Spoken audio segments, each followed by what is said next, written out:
Bom dia! Hoje é Dia Internacional da Amizade.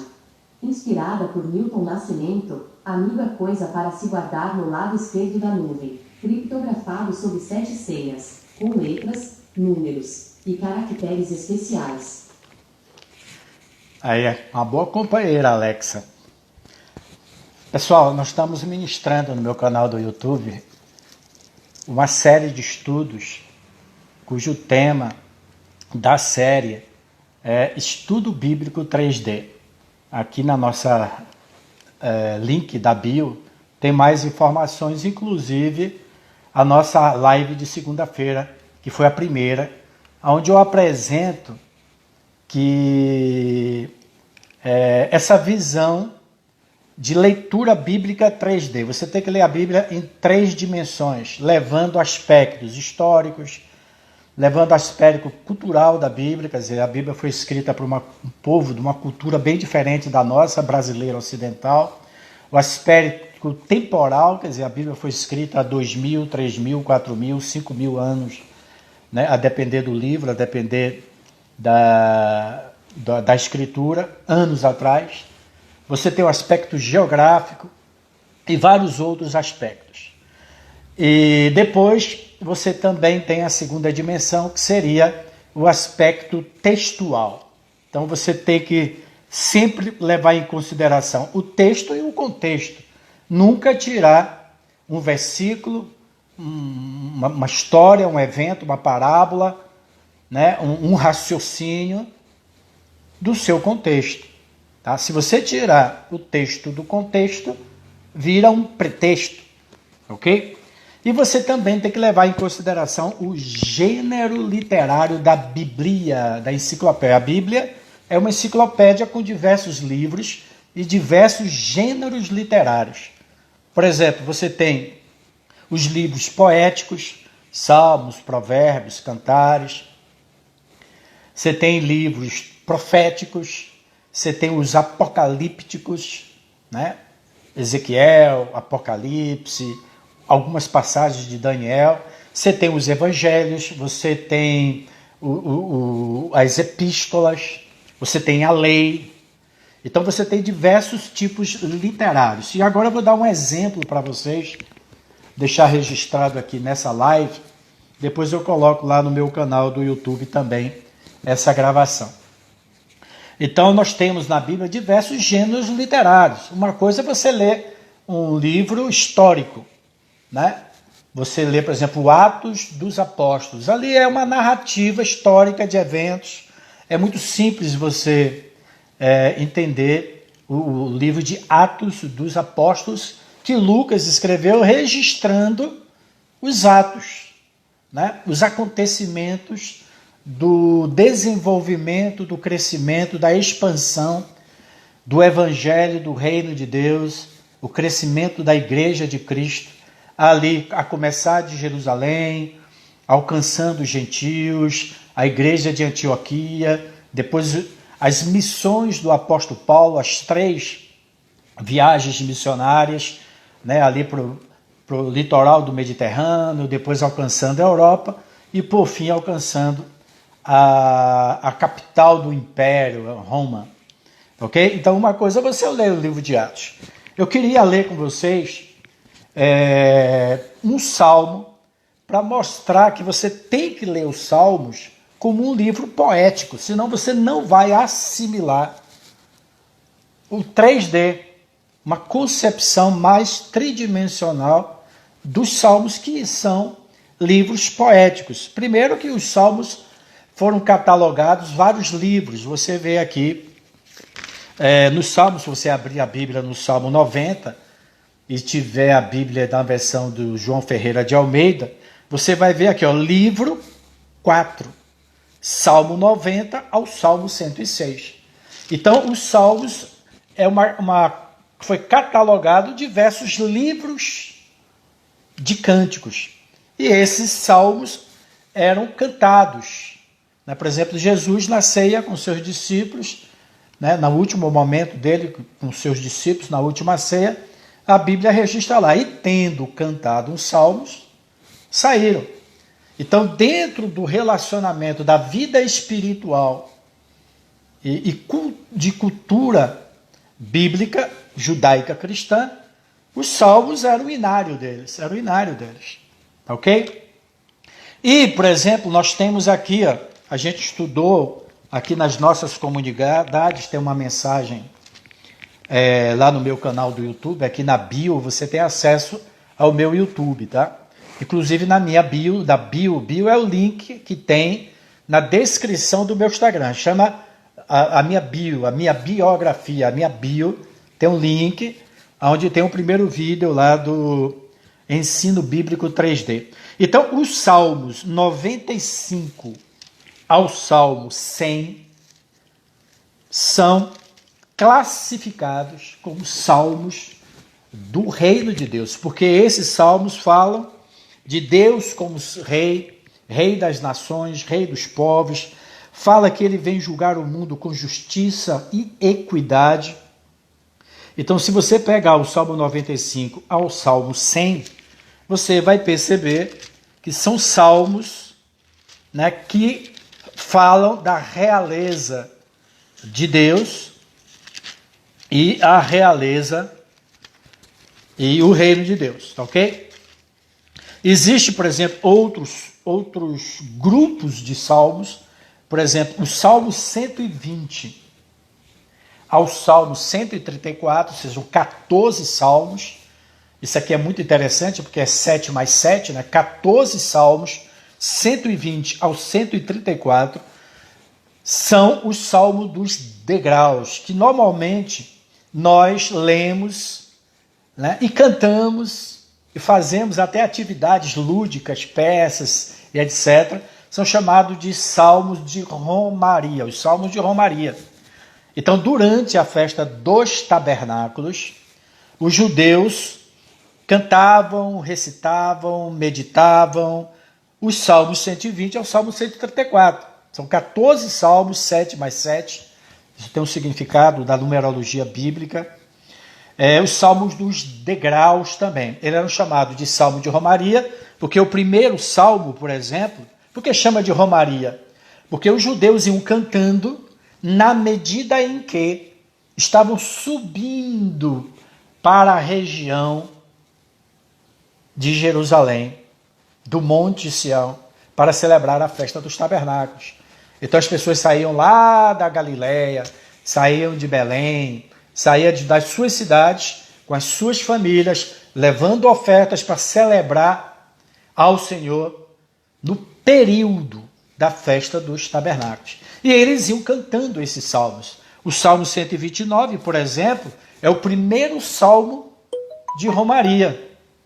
Quando eles começavam a sair das suas casas, da sua cidade, ia enfrentar uma longa caminhada, quem vinha lá da Galileia, né, por exemplo, uma longa caminhada, né, e eles cantavam esse salmo. E o primeiro salmo é um salmo de pedido, de oração, de proteção para aquele que vai peregrinar. Ele fala no versículo 5, Salmo 125, ai de mim que peregrino em Meseque, ficar aqui para ficar mais de frente, em Meseque, e habito nas tendas de Quedar. Já há tempo demais que habito com os que odeiam a paz. Ok? Então, na minha angústia, clamo ao Senhor e Ele me ouve. Então, é um salmo que pede proteção. Exatamente, o Paulo está lembrando aqui, né? Salmo 120 ao 134. Salmo de romaria. Tá? Então, eles pediam proteção, porque todo deslocamento naquela região existiam os perigos do deserto. Ainda hoje existe lá na Palestina, porque a região desértica é uma região que tem perigos naturais de escorpiões, de cobras, às vezes buracos, pedras, etc., e de salteadores, ladrões, porque as pessoas, as famílias, né, estavam subindo para Jerusalém com ofertas para servir ao Senhor. E iriam também passar pelo menos 7 dias nas festas bíblicas, tinham que levar dinheiro, ok? E o último salmo, esse também é chamado de Salmo dos Degraus. É um salmo de romaria, quer dizer, 14 salmos que eles iam cantando, preparando uma atmosfera espiritual, já louvando ao Senhor, já pedindo a sua proteção. O último salmo da série, o Salmo de Romaria, é o salmo quando eles já estão adentrando a cidade de Jerusalém e o templo. Também é chamado de Salmo dos Degraus.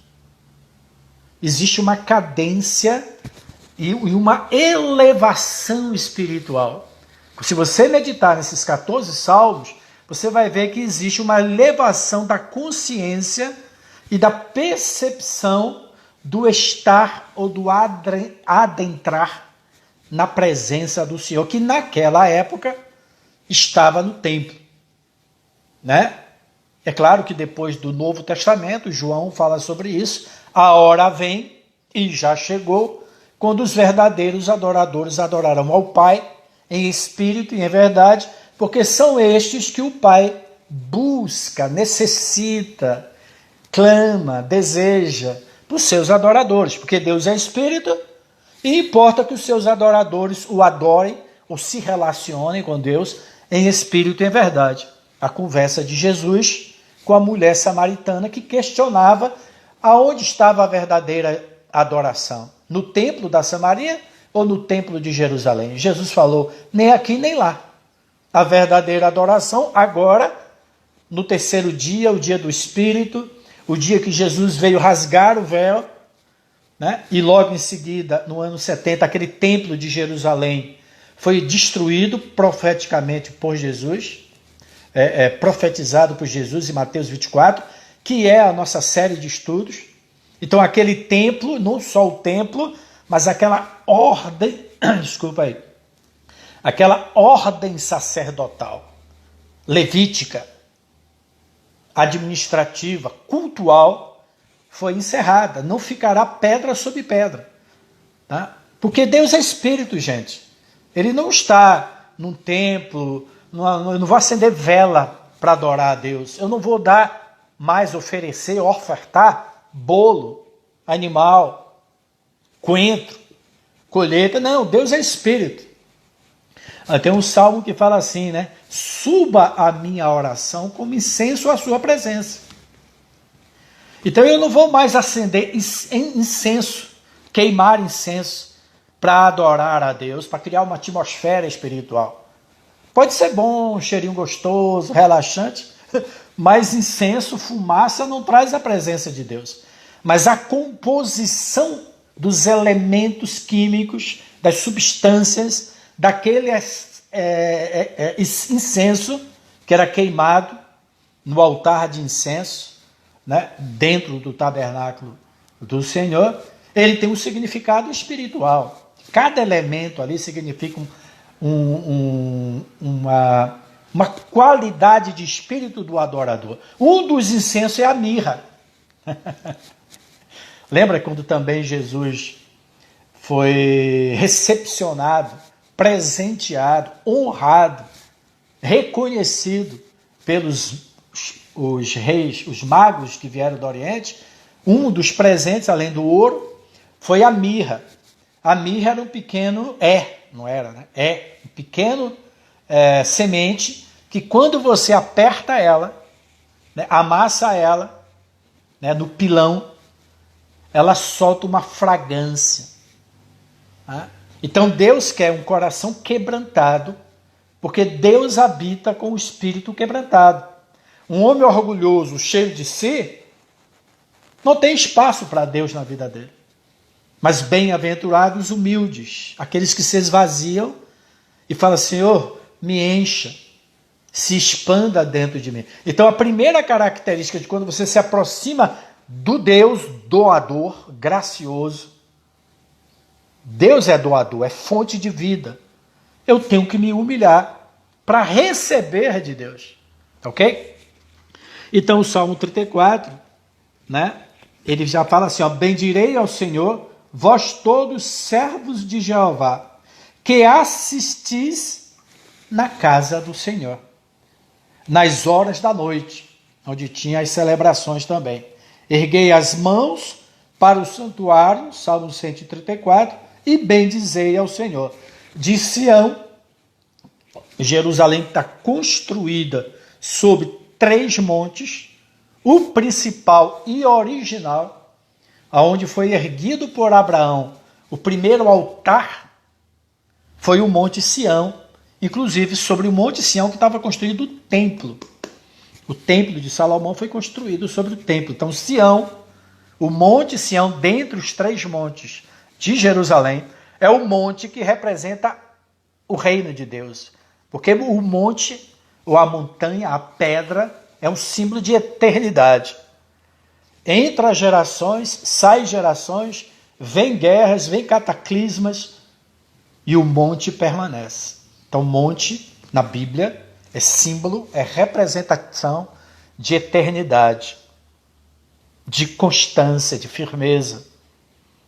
Né? Passará os céus e a terra, mas a minha palavra não passará. Então, o Salmo 134, dos Salmos dos Degraus, ou Salmo de Romaria,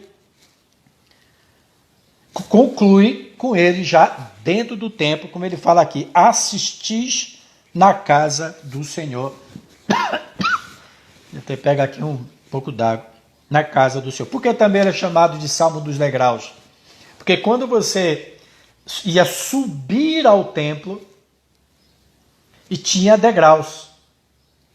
Né? E os judeus, durante a festa dos tabernáculos, ele parava no primeiro degrau, recitava, ou cantava, ou meditava, ou adorava o Salmo 120, que é o primeiro salmo dos degraus. Aí ele ia para o segundo degrau, o Salmo 121, 122, até que ele entrava na casa do Senhor.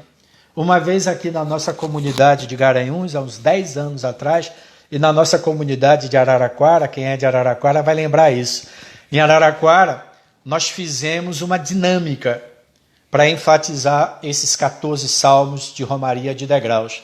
Então, quando os irmãos entraram no nosso salão de reunião, não vou chamar de templo, mas nosso salão de reunião, nós colocamos uns quadrados, onde os irmãos entraram em grupos, parava no primeiro quadrado, ou era um ciclo, não me lembro, e ali lia o Salmo 120. Ia para o próximo quadrado, lia o Salmo 121. E aí a gente foi sentindo essa progressão fantástica quando a gente chegava no meio do templo, do salão, e cantava o Salmo 134 na consciência da presença do Senhor. Lindo, uma boa dinâmica. Nós fizemos aqui em Garanhuns. Foi muito bom para as crianças, né? Terem esse despertar da preparação para estar na santa e gloriosa presença do nosso Deus.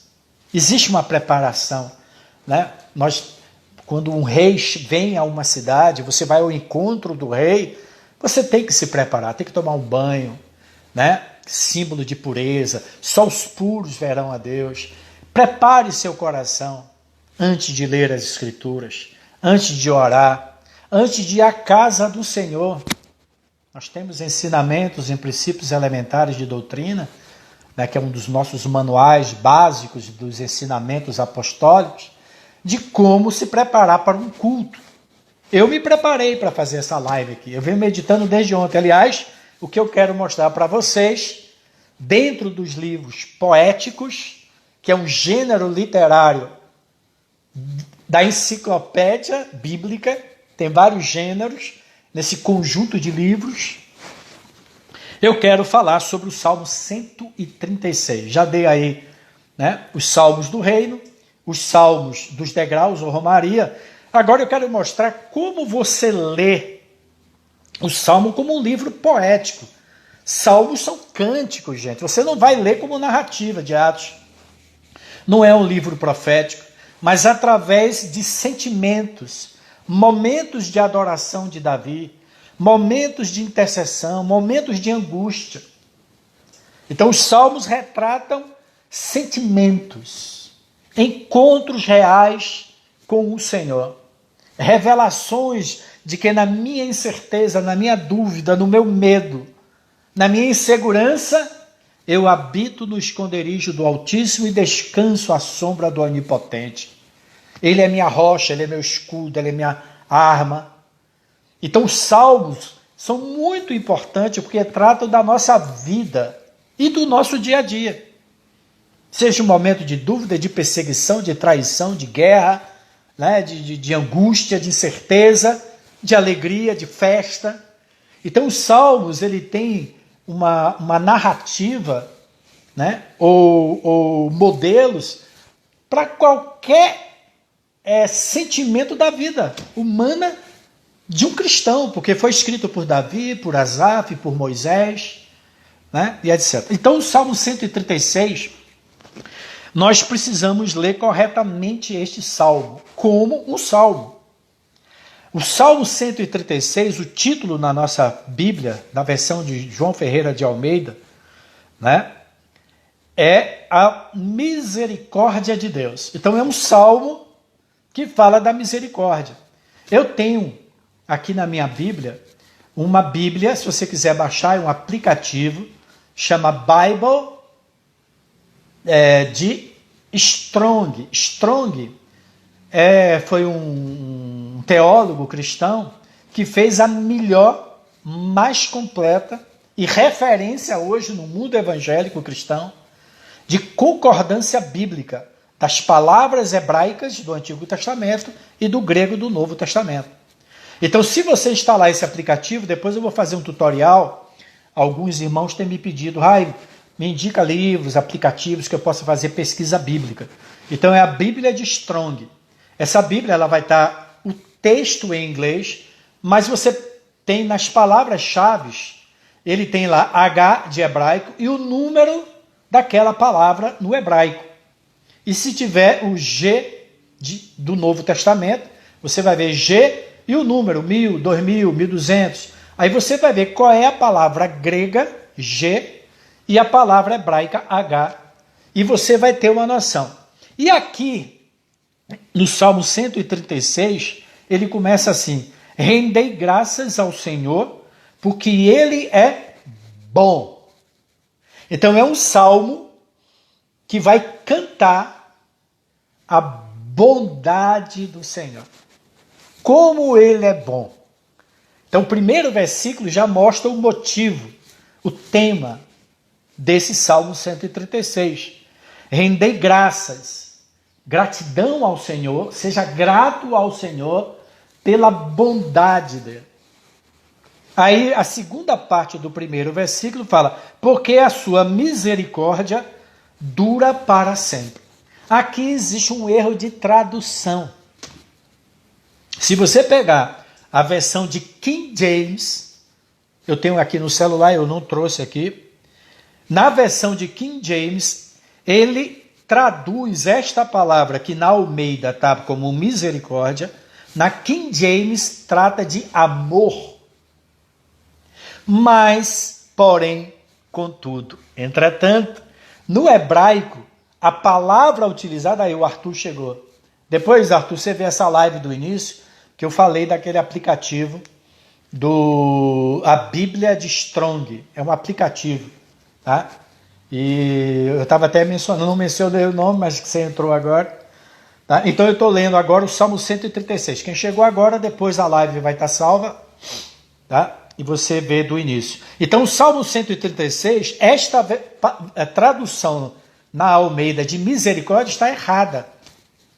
Se você pegar esse aplicativo Bible of Strong, essa concordância de Strong, você vai ver que esta palavra misericórdia no hebraico é a palavra H de hebraico 2617. Então, nesse aplicativo, na frente da palavra, a tradução da Bíblia vai estar em inglês, tá? Salmo 133, vai estar em inglês. Está traduzido como merci, misericórdia.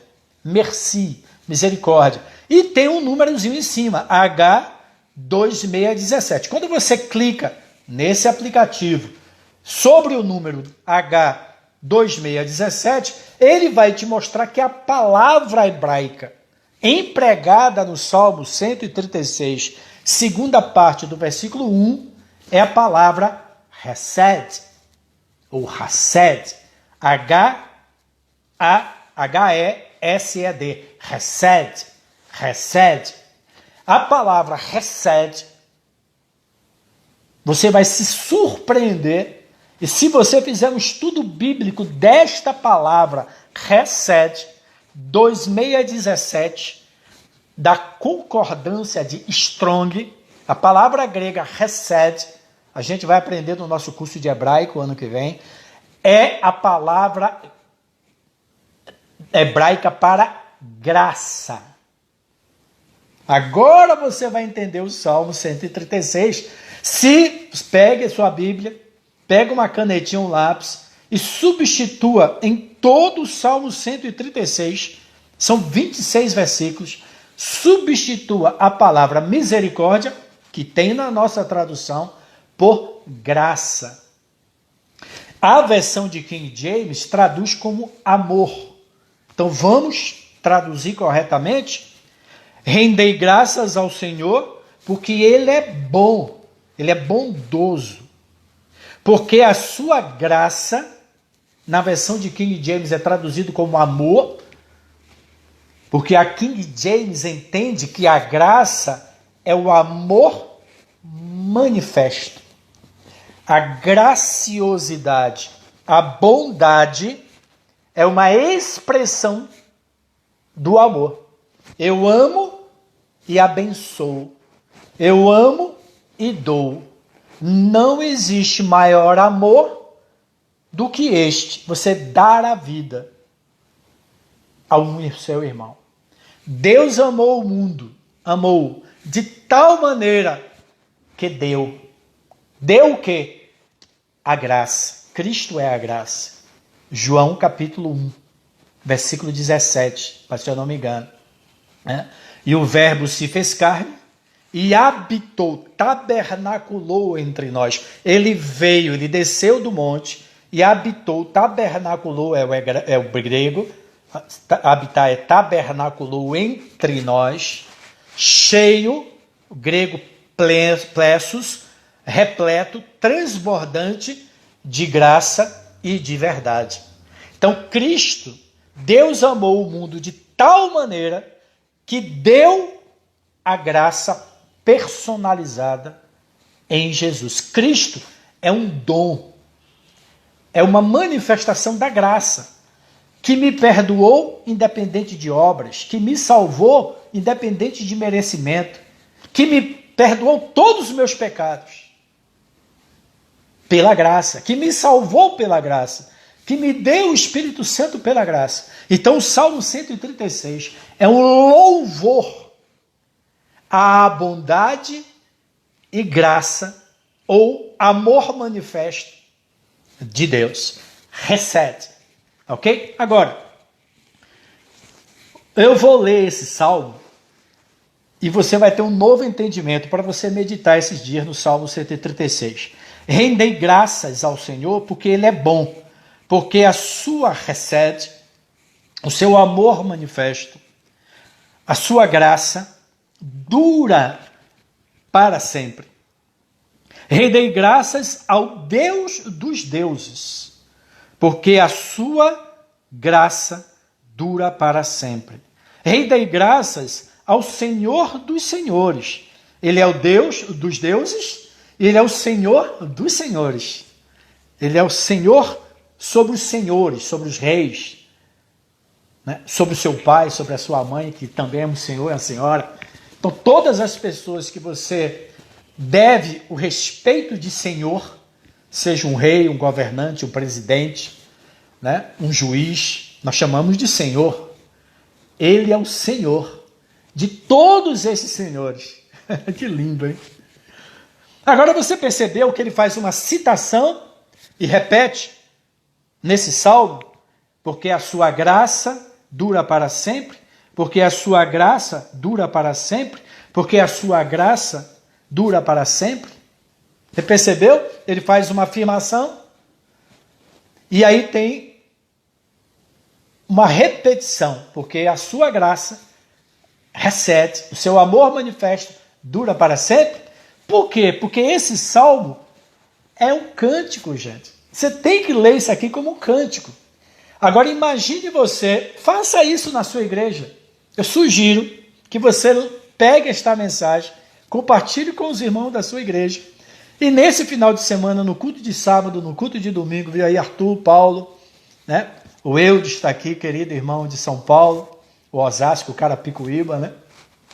Querido Eudes, estou sentindo falta sua lá na série de estudos, toda segunda-feira, às 7h30 da noite, tem aqui no link da bio. Muito desejo de quando estiver aí em Osasco, Carapicuíba, poder se encontrar com você. Vamos lá? Ou recebê-lo, né? Então, imagine, há uma afirmação e porque a sua graça dura para sempre. Há uma afirmação, porque a sua graça dura para sempre.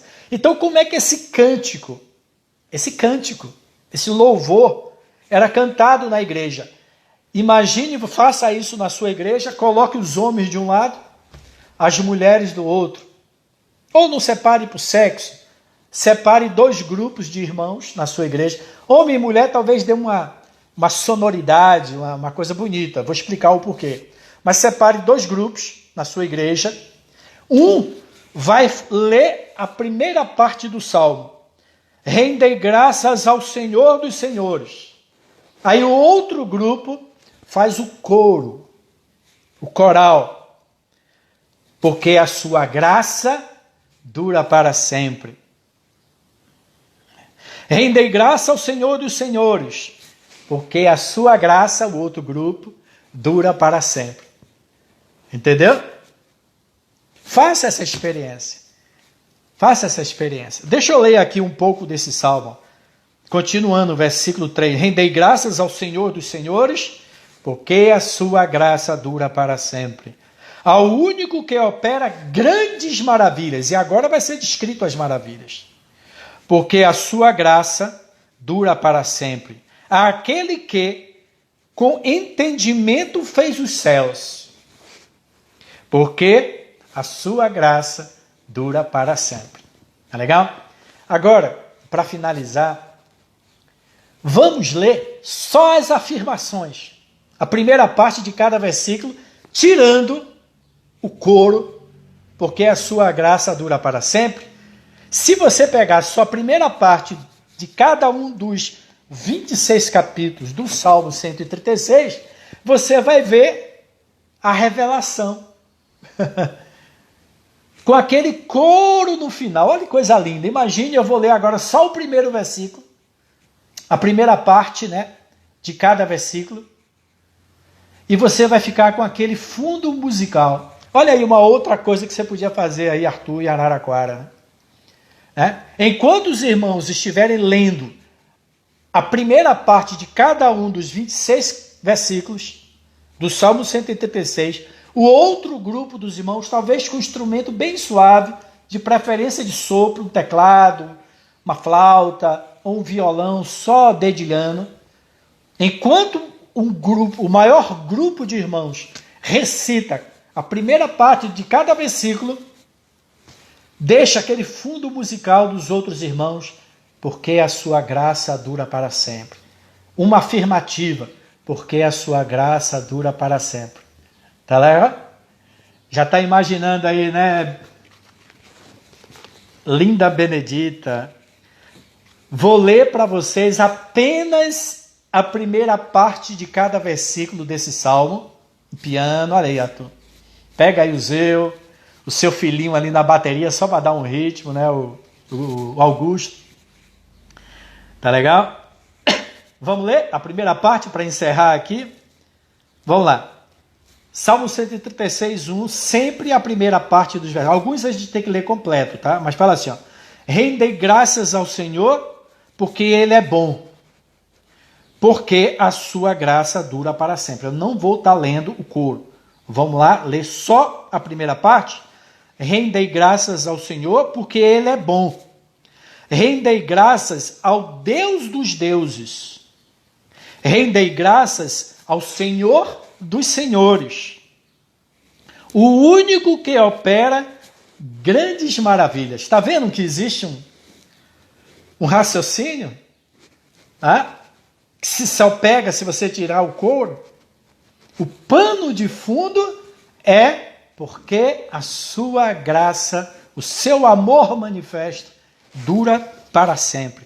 Agora, do versículo 5 ao 15, ele fala o que ele menciona no versículo 4. O versículo 4 abre a chave para os versículos 5 a 15. O único que opera grandes maravilhas. E do 5 ao 15 vai falar das maravilhas dele. Quais são as maravilhas? Primeiro, a maravilha da criação, do Elohim. No princípio criou Elohim, Deus. Gênesis 1:1. O único que opera grandes maravilhas. Primeira parte do versículo 4. Versículo 5, primeira parte. Aquele que com entendimento fez os céus. 6. Aquele que estendeu a terra sobre as águas. 7. Aquele que fez os grandes luminares, estrelas, sol, etc. 8. O sol, olha aí, para presidir o dia. 9. A lua e as estrelas para presidirem a noite. Agora ele fala da libertação. Versículo 10 ao 15. Aquele que feriu o Egito nos seus primogênitos. 11. E tirou a Israel do meio deles, do Egito, que está no versículo 11. Por isso que você tem que ler só a primeira parte do versículo para entender o coisa. Se eu tivesse aqui numa conferência numa igreja, eu ia estar lendo essas primeiras partes e vocês no fundo iam ficar dizendo, porque a sua recede, a sua graça dura para sempre. E tirou a Israel do meio deles.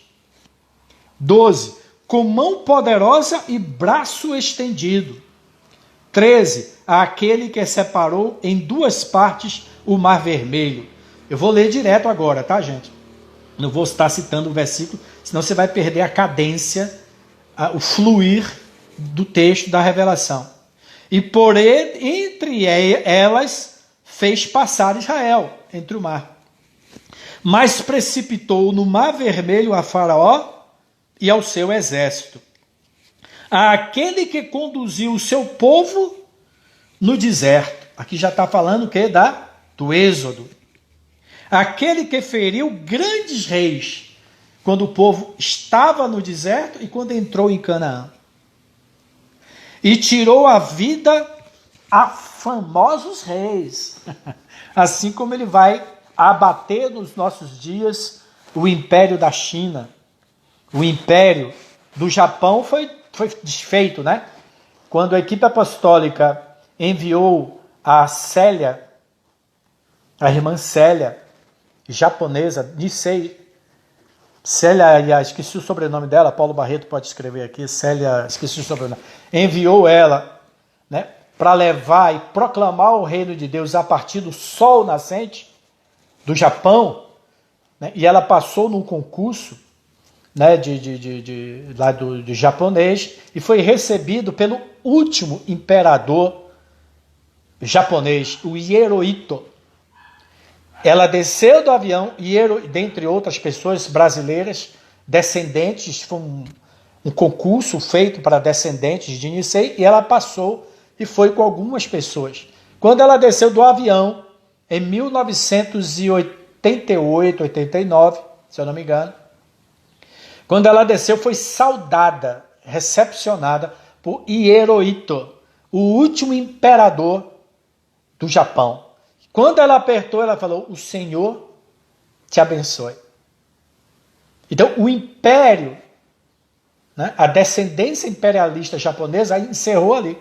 Nós vamos ver nos nossos dias, né, o Partido Comunista Chinês ser desmoronado diante dos nossos olhos.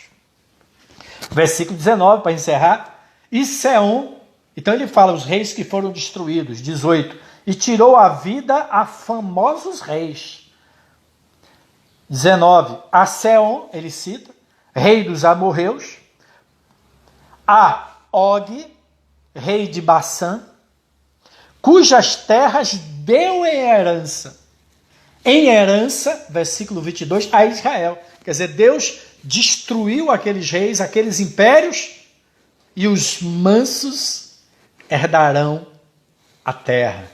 É isso que Deus vai fazer nos nossos dias. Ele vai abater o orgulho, vai destruir tudo que se opõe ao reino de Deus, e pela sua bondade, porque a sua misericórdia, a sua graça, a sua recebe, o seu amor, vai entregar esta herança das nações a Israel, seu servo.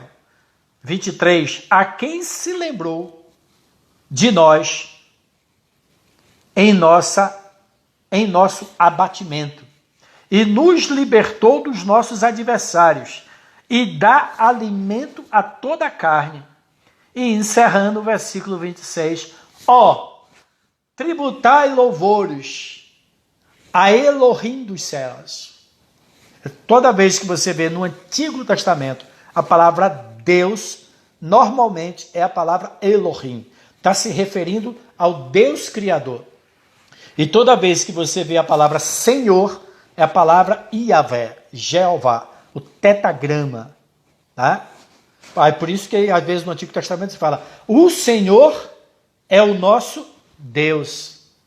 Quer dizer, Jeová é o nosso Elohim, o nosso Criador. Ok? Bem-vindo, Rodrigo, você que chegou agora. Essa live vai estar salva, dá uma lida aí. Eu estou lendo como ler um livro poético da Bíblia. Né? Porque nós começamos uma série de estudos, o estudo bíblico em 3D, em 3 dimensões. Então você tem que ler o livro poético como um poema, você tem que ler os salmos como um cântico. Senão você não pega o espírito que está por trás destas letras. Então, para encerrar essa live, Salmo 136, 26 fala, tributai louvores ao Elohim dos céus, ao Criador dos céus, porque a sua recede, a sua graça, o seu amor manifesto dura para sempre, desde Gênesis 1 até Apocalipse. A sua recede, a sua graça dura para sempre. Então Israel foi liberto. Deus destruiu reis. E Deus deu herança para Israel, porque Ele é bom, e a sua graça, o seu amor manifesto, dura para sempre. Então, mais uma vez, o Deus continua sendo bom, continua sendo gracioso, e a sua graça, o seu amor manifesto, vai reinar. Né? E Ele vai destruir toda arrogância, todo mal, o ímpio, o perverso, vai ser exterminado da face da terra. Por quê? Porque Deus vai fazer isso? Vai matar? Não. Deus não é Deus de morte. Eles vão se matar. Eles vão se autodestruir. É o que fala Romanos capítulo 1. Eles estão corrompendo o seu corpo na área sexual, homem com homem, mulher com mulher, uso de droga, libertinagem, etc. Isso vai trazer doenças, maldição. Segundo os arqueologistas e sociólogos, uma seleção natural de espécie. Nos dias de Noé, antes do dilúvio, o homem se tornou mau. Veio um dilúvio, uma catástrofe. E destruiu toda aquela geração.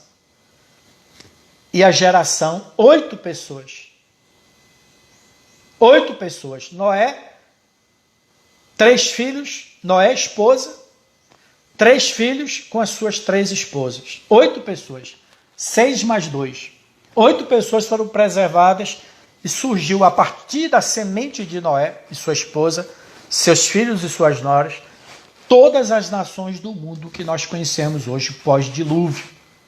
Então, catástrofes, doenças, pandemias são desencadeadas pelo acúmulo da maldade. Por que Deus endureceu o coração de Faraó?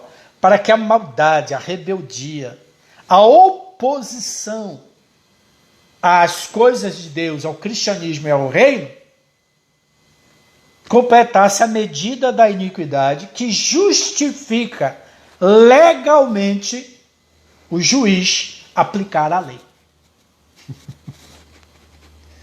Existe uma legalidade. Deus tem que esperar a maldade e as pessoas definirem seu coração. Eu vou odiar o cristianismo. Eu vou perseguir os cristãos. Né? A cristofobia. Isso vai aumentar nos nossos dias. Né? Porque Deus tem permitido o coração de muitas pessoas, políticos, empresários, instituições, a mídia, se endurecerem. Porque Deus precisa de legalidade jurídica. A Bíblia é um livro jurídico, é um livro de legislação. Ele precisa de legalidade jurídica para aplicar a lei e as suas punições e as suas consequências.